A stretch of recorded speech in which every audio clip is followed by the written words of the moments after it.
আমি তোমার বান্দা, আমার তাড়ায় দিলে আমি যাবো কই?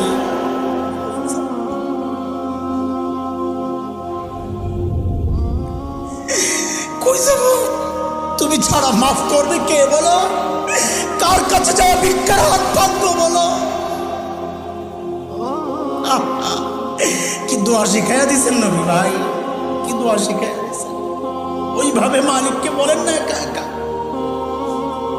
তুমি আমার রব, আনতা রব্বি, আনতা রব্বি, আর কেউ না।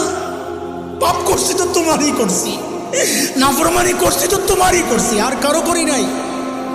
বানাইছো তুমি, এখন আমি যাবো কই? করে ফেলছি, এখন যাবো কই বলো? কি সুন্দর কথা।